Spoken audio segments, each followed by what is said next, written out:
बिस्मिल्लाहिर्रहमानिर्रहीम। इस्लाम और media series के साथ मैं हूं मोहम्मद अली कामदार। आज की वीडियो में हम टेलीविज़न सिस्टम को समझने की कोशिश करेंगे। ये वीडियो थोड़ी सी टेक्निकल है। मेरी गुजारिश है कि इस वीडियो को फुर्सत से और सुकून से देखें। वैसे तो बहुत से इंजीनियर्स टीवी की ईजाद के दावेदार हैं, लेकिन टेलीविज़न की बाकायदा ईजाद 1925 ईस्वी में हुई। कैमरे की बाकायदा ईजाद 18वीं सदी ईस्वी में हुई, लेकिन फ़ोटोग्राफ़ी का नज़रिया या तहकीक सबसे पहले 11वीं सदी ईस्वी के मारूफ साइंसदान इब्नुल हैसम ने पेश किया। जदीद साइंस के मुताबिक मादा की एक चौथी हालत भी होती है जो तापकारी से पैदा होकर रोशनी या चमक की सूरत इख्तियार कर लेती है। इस चौथी हालत को प्लाज्मा कहते हैं। सूरज, चाँद, सितारे और बादलों के टकराने से जो बिजली की चमक नज़र आती है वो प्लाज्मा की मदद से पैदा होती है। फ़िज़िक्स एनर्जी को भी डिस्कस करता है। एनर्जी क्या है? यानी एक ऐसी क़ुव्वत या ताकत जो किसी शय में तब्दीली पैदा करने का बाइस बने। जो इमेज डिस्प्ले पर देखते हैं वो पिक्सेल्स के बने होते हैं। पिक्सेल्स छोटे छोटे चौकोर डॉट्स होते हैं जो कलर्स की इन्फॉर्मेशन रखते हैं। एक पिक्सल में 3 बेसिक कलर्स होते हैं। हमने अल्लाह का रंग अपने ऊपर चढ़ा लिया, और अल्लाह के रंग से बेहतर किसका रंग है? इलेक्ट्रिक या इलेक्ट्रिसिटी इलेक्ट्रॉन से है। इलेक्ट्रॉन एटम के 3 बुनियादी पार्टिकल प्रोटॉन, न्यूट्रॉन और इलेक्ट्रॉन में से एक है। अब समझते हैं कि एटम क्या है। एटम इंतहाई छोटे साइज़ का जौहर है और इसे देखने के लिए पावरफुल खूरदबीन की ज़रूरत होती है। अंग्रेज़ी लफ्ज़ एटम यूनानी लफ्ज़ एटोमोस से निकला है, जिसका माना है ज़र्रा। इसका एक माना सबसे छोटा और एक माना वाहिद भी है। यूनानी फ़लसफ़ी डेमोक्रिटस के मुताबिक मादा का एक टुकड़ा लें और उसे मज़ीद छोटे टुकड़ों में तकसीम करते जाएं, और उन टुकड़ों को मज़ीद तकसीम करते जाएं तो आखिर में जो सबसे छोटा टुकड़ा रह जाएगा, जिसको मज़ीद तकसीम नहीं किया जा सकता, वो एटोमोस कहलाएगा। मॉडर्न पार्टिकल फ़िज़िक्स के रिसर्च के मुताबिक एटम को भी मज़ीद छोटे टुकड़ों में तकसीम किया जा सकता है, जिसके मुताबिक एटम के अंदर न्यूक्लियस होता है। न्यूक्लियस के अंदर मज़ीद छोटे पार्टिकल्स यानी ज़र्रात, प्रोटॉन, न्यूट्रॉन होते हैं, जिन्हें क्वार्क्स कहा जाता है। न्यूक्लियस के गिर्द मखसूस मदार में इलेक्ट्रॉन्स गर्दिश करते हैं। सबसे बाहर वाले मदार के इलेक्ट्रॉन्स फ्री इलेक्ट्रॉन्स कहलाते हैं, जो जंप करके एक जगह से दूसरे किसी एटम तक जा सकते हैं। इलेक्ट्रॉन की इस हरकत को फ्लो ऑफ इलेक्ट्रॉन्स कहते हैं, यानी इलेक्ट्रॉन्स जंप करते हैं या फ्रीली मूव होते हैं। इसीलिए जब हम किसी तार को जिसमें से करंट गुजर रहा हो, जब अगर छू लें, हाथ लगा दें, तो हमें करंट महसूस होता है, यानी इलेक्ट्रॉन्स उस तार से जंप करके हमारी बॉडी में आते हैं और हमें करंट महसूस होता है। एटम के अंदर न्यूक्लियस से छोटे ज़र्रात या पार्टिकल्स प्रोटॉन, न्यूट्रॉन और इलेक्ट्रॉन, और फिर उससे भी छोटे पार्टिकल्स क्वार्क्स। यानी मॉडर्न साइंस के मुताबिक एटम से भी छोटे ज़र्रात मौजूद हैं। कुरान पाक में अल्लाह पाक का इरशाद ग्रामी है, और काफिर बोले हम पर क़यामत ना आएगी, तुम फरमाओ क्यों नहीं, मेरे रब की कसम बेशक ज़रूर तुम पर आएगी। गैब जानने वाला उससे गैब नहीं, ज़र्रा बराबर भी कोई चीज़ आसमानों में ना ज़मीन में, और ना ही इससे छोटी और ना बड़ी, मगर एक साफ बताने वाली किताब में है। यानी अल्लाह पाक ने ये बता दिया कि ज़र्रा भर कोई चीज़ आसमानों में, ना ज़मीन में, और ना उससे छोटी और ना बड़ी, मगर साफ बताने वाली किताब में है। यानी अल्लाह पाक ने लौहे महफूज में ये सारा का सारा इल्म पोशीदा पहले से रखा हुआ है, और वो इल्म अब मॉडर्न साइंस के ज़रिए दुनिया के सामने ज़ाहिर हो रहा है। हम टेलीविज़न के साथ ये फ़िज़िक्स क्यों डिस्कस कर रहे हैं? ये आगे चल के हमें इसकी साइंस और इसका जो सिस्टम है और इसका एक रूहानी ताल्लुक़ क्या है, इंशाल्लाह इस वीडियो के आखिर तक ये समझ आ जाएगा।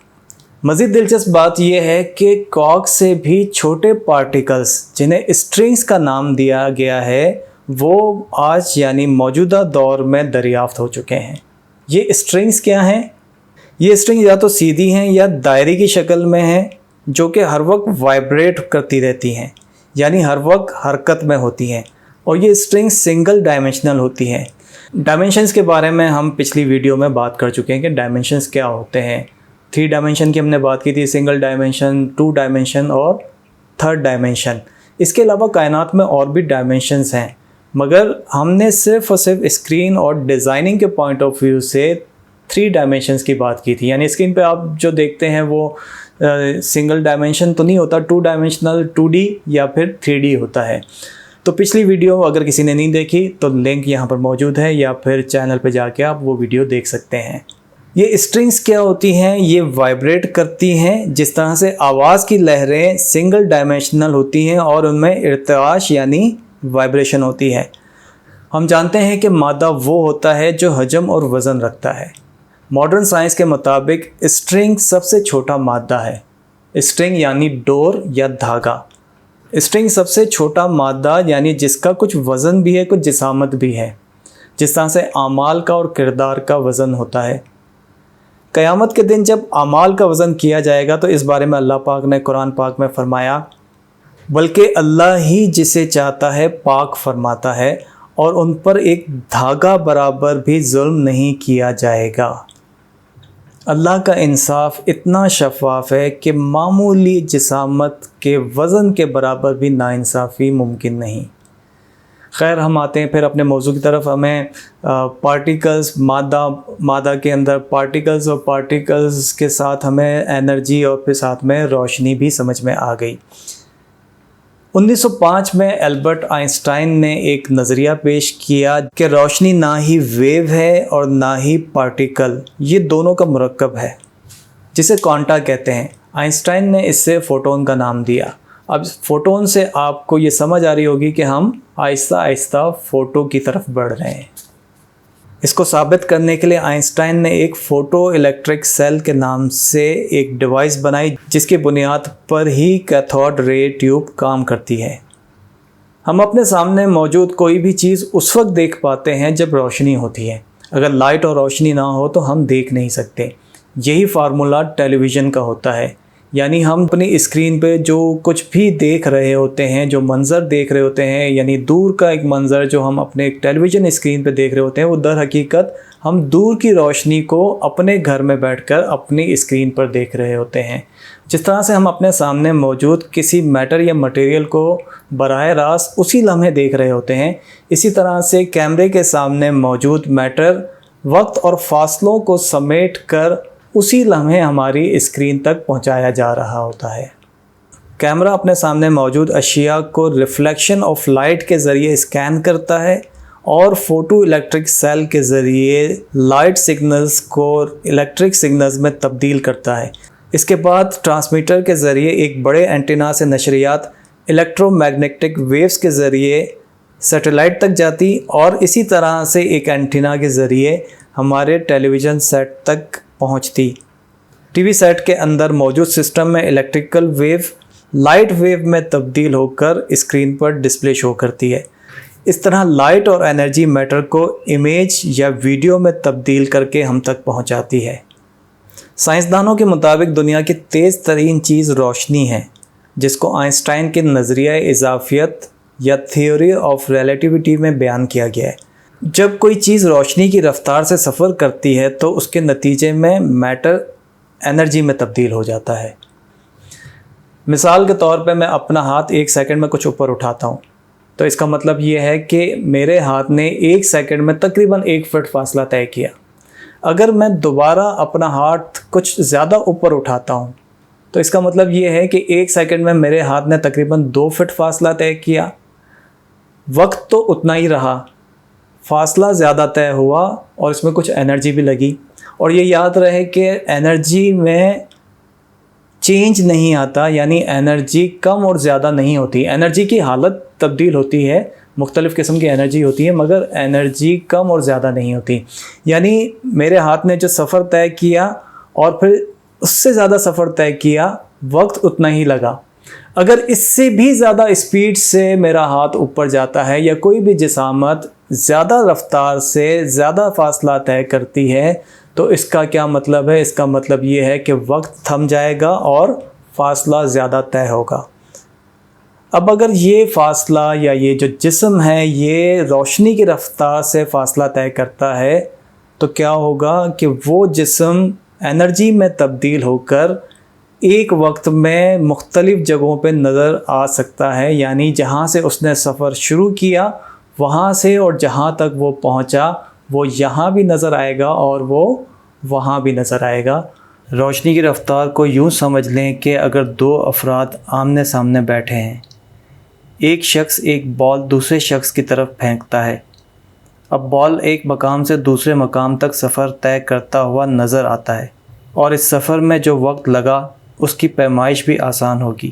اب اگر ان میں سے ایک شخص کسی ٹارچ یا موبائل کے ذریعے لائٹ آن کرتا ہے تو ایک ہی لمحے میں لائٹ ہر طرف نظر آئے گی یا محسوس ہوگی۔ نیکڈ آئی سے روشنی کی رفتار دیکھنا ممکن نہیں۔ بال جب ایک مقام سے دوسرے مقام تک گیا تو پہلے مقام پر موجود نظر نہیں آ سکتا، جبکہ روشنی اول بھی نظر آئے گی اور آخر بھی۔ جس طرح سے میں نے پہلے بات کی تھی کہ ہمیں ٹیلی ویژن اسکرین پر جو ویڈیو نظر آ رہی ہوتی ہے وہ ایکچوئل کیا ہوتا ہے، وہ موونگ امیجز ہوتے ہیں، یعنی ایک سیکنڈ میں کچھ تعداد کچھ مخصوص رفتار کے ساتھ اسکرین کے آگے سے گزرتے ہیں اور ہمیں کیا محسوس ہوتا ہے کہ وہ جسامت یا جو وہ ویژول ہے وہ موو ہو رہا ہے، یعنی موشن پکچر ہمیں نظر آ رہی ہوتی ہے۔ اسی طرح سے جب اسپیڈ مزید تیز بڑھ جاتی ہے تو کیا ہوتا ہے، اور اگر روشنی کی رفتار تک چلے جائے تو کیا ہوگا کہ ہمیں لمحے بھر میں جہاں سے وہ اسٹارٹ ہوگی یا اس کی ابتدا ہوگی اور جہاں تک وہ پہنچ رہی ہے وہ ایک ہی لمحے میں دونوں جگہ پہ اور اس کے بیچ میں جو اس کا فاصلہ ہوگا وہاں پر بھی نظر آ رہی ہوگی، یعنی ٹائم اینڈ اسپیس سمٹ جاتا ہے۔ اسے ٹائم ٹریول تھیوری کہتے ہیں۔ اس کی سب سے اعلیٰ مثال، ٹائم ٹریول کی سب سے اعلیٰ مثال واقعہ معراج ہے۔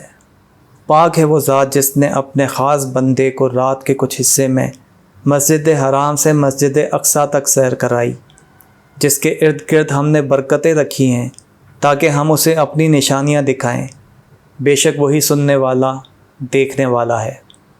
سفر معراج کے لیے بہشتی سواری براق بھیجی گئی۔ براق برق کی جمع ہے جس کا معنی ہے روشنی، چمک، تیز رفتار، الیکٹرسٹی، لائٹ۔ براق تو تھا تیز رفتاری اور کئی روشنیوں کا مجموعہ۔ حضور نبی اکرم صلی اللہ علیہ وآلہ وسلم اپنے جسمانی وجود کے ساتھ اس روشنیوں کے مجموعے، اس برق کے مجموعے پر سوار ہو کر سفر معراج فرماتے ہیں۔ یہاں حضور نبی اکرم صلی اللہ علیہ وآلہ وسلم کے ساتھ جو انرجی تھی اس کو اللہ پاک نے واضح فرمایا کہ سبحان الذی اسریٰ بعبدہ، پاک ہے وہ ذات جس نے اپنے خاص بندے کو رات کے کچھ حصے میں سیر کرائی۔ یوں کہیے کہ حضور نبی اکرم صلی اللہ علیہ وآلہ وسلم کے ساتھ سپر انرجی تھی، ہے اور رہے گی، کیونکہ بات روشنی سے بھی آگے کی ہے۔ روشنی نور ہے، یعنی بات نور سے بھی آگے کی ہے۔ اسی آیت میں اللہ پاک نے آخر میں فرمایا بے شک وہی سننے والا دیکھنے والا ہے، یعنی آڈیو اینڈ ویژول کی قوت بھی وہی ہے۔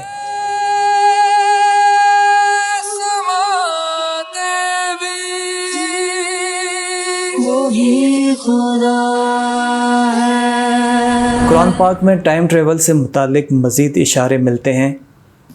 سلیمان علیہ السلام نے فرمایا اے دربار والوں، تم میں سے کون اس ملکہ کا تخت میرے پاس لا سکتا ہے قبل اس کے کہ وہ لوگ فرما بردار ہو کر میرے پاس آ جائیں۔ ایک قوی ہیکل جن نے عرض کیا میں اسے آپ کے پاس لا سکتا ہوں قبل اس کے کہ آپ اپنے مقام سے اٹھیں، اور بے شک میں اس کے لانے پر طاقتور اور امانت دار ہوں۔ پھر ایک ایسے شخص نے عرض کیا جس کے پاس آسمانی کتاب کا کچھ علم تھا کہ میں اسے آپ کے پاس لا سکتا ہوں قبل اس کے کہ آپ کی نگاہ آپ کی طرف پلٹے، یعنی پلک جھپکنے سے بھی پہلے۔ پھر جب سلیمان علیہ السلام نے اس تخت کو اپنے پاس رکھا ہوا دیکھا تو کہا یہ میرے رب کا فضل ہے تاکہ وہ مجھے آزمائے کہ آیا میں شکر گزاری کرتا ہوں یا ناشکری، اور جس نے شکر ادا کیا سو وہ محض اپنی ہی ذات کے فائدے کے لیے شکر گزاری کرتا ہے، اور جس نے ناشکری کی تو بے شک میرا رب بے نیاز کرم فرمانے والا ہے۔ حضرت عمر فاروق رضی اللہ تعالیٰ عنہ کا ایک واقعہ ہمیں ملتا ہے کہ امیر المومنین حضرت عمر فاروق رضی اللہ تعالیٰ عنہ نے حضرت ساریہ کو ایک لشکر کا سپہ سالار بنا کر نہاون کی سرزمین کے جہاد کے لیے روانہ فرما دیا۔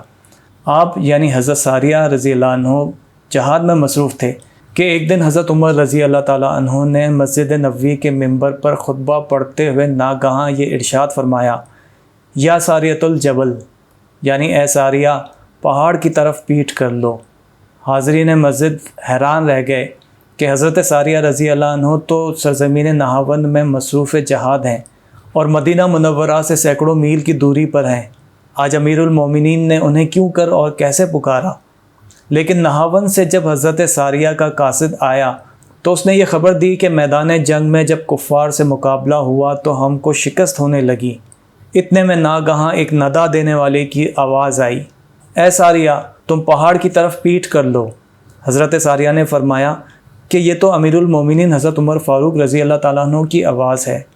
یہ کہا اور فوراً ہی انہوں نے اپنے لشکر کو پہاڑ کی طرف پشت کر کے صف بندی کا حکم دیا، اور اس کے بعد ہمارے لشکر کی کفار سے ٹکر ہوئی تو ایک دم اچانک جنگ کا پاسا ہی پلٹ گیا اور اسلامی لشکر نے کفار کی فوجوں کو رون ڈالا۔ قابل غور بات یہ ہے کہ حضرت سلیمان علیہ السلام کے دربار میں حضرت آصف برقیہ اور حضرت عمر فاروق رضی اللہ تعالیٰ عنہ یہ صحابی ہیں، یہ نبی یا رسول نہیں ہیں۔ اللہ پاک نے انہیں وہ انرجی عطا فرمائی جس کے ذریعے ان کے سامنے زمان و مکان کچھ حیثیت نہیں رکھتا۔ اللہ جسے چاہے قوت اور اختیار عطا فرمانے پر قادر ہے۔ جب ٹیکنالوجی کے ذریعے آلات زمان و مکان کو قید میں کر سکتے ہیں تو انسان تو اس مادی دنیا اور باطن کی دنیا میں اشرف المخلوقات ہے۔ امید ہے کہ یہ ویڈیو آپ کو سمجھ آئی ہوگی، اور اگر سمجھ آئی ہے تو پسند بھی آئی ہوگی۔ یہ ویڈیوز بنانے کا مقصد یہی ہے کہ دانستہ یا نادانستہ طور پر ہم ٹیکنالوجیز کو اسلام مخالف سمجھتے ہیں، جبکہ ان ٹیکنالوجیز میں اسلام کے کئی راز پوشیدہ ہیں۔ ہمیں ان پر غور کرنا ہے اور عملی میدان میں بھی آگے بڑھنا ہے۔ ملتے ہیں اگلی ویڈیو میں، جس میں میڈیا کے معاشرے کی تربیت اور میڈیا کے معاشرے پہ اثرات پر بات کریں گے۔ فی الحال اجازت دیجیے، اللہ حافظ۔